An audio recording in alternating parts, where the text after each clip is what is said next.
ہے کہ جس کے بارے میں حضور علیہ الصلوۃ والسلام نے ارشاد فرمایا کہ نماز میری آنکھوں کی ٹھنڈک ہے۔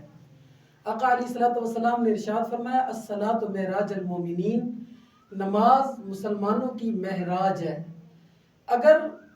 نماز آقا علیہ الصلوۃ والسلام کی آنکھوں کی ٹھنڈک ہے تو آج اگر کوئی مومن نماز نہیں پڑھتا تو گویا کہ وہ آقا علیہ الصلوۃ والسلام کی آنکھوں کی ٹھنڈک کو چھین رہا ہے، اور جس نے آقا علیہ الصلوۃ والسلام کی آنکھوں کی ٹھنڈک کو چھینا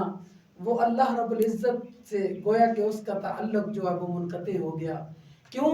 کہ نبی کریم صلی اللہ علیہ وسلم کی غلامی اللہ رب العزت کی غلامی ہے۔ اگر نبی کریم صلی اللہ علیہ وسلم کی محبت اللہ رب العزت کی محبت ہے۔ حضرات محترم، نماز کے بارے میں آقا علیہ الصلوۃ والسلام نے ارشاد فرمایا کرتے تھے، جب نماز کا آذان کا وقت ہوتا آقا علیہ الصلوۃ والسلام حضرت بلال سے فرمایا کرتے، اے بلال کھڑے ہو جاؤ اور میری آنکھوں کی ٹھنڈک پہنچاؤ۔ تو حضرت بلال آذان کے لیے کھڑے ہوتے اور آذان دیا کرتے تھے۔ حضرات محترم، اللہ رب العزت کے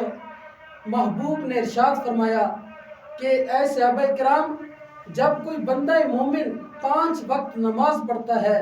تو خالق کی کائنات اس کو گناہوں سے ایسے بری کر دیتا ہے۔ آپ نے فرمایا کہ اگر تمہارے گھر کے باہر ایک نہر گزر رہی ہو اور اس نہر کا پانی بھی اچھا ہو اور صاف پانی ہو، اے میرے صحابہ، اگر تم میں سے کوئی اس نہر کے اندر 5 وقت غسل کرے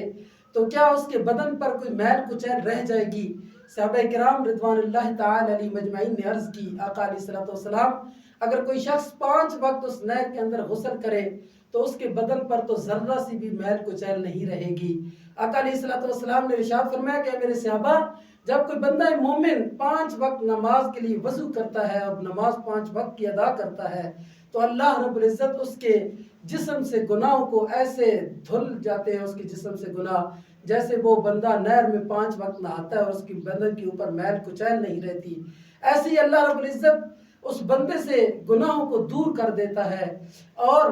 نماز کے بارے میں ایک اور حدیث ہے، آقا علیہ الصلوۃ والسلام نے ارشاد فرمایا کہ اللہ رب العزت 3 بندوں سے بہت خوش ہوتا ہے۔ پہلا وہ بندہ کہ جب نماز کا وقت ہو، صبح صادق طلوع ہو رہی ہو اور بندہ تہجد کے اس سے پہلے تہجد جب ادا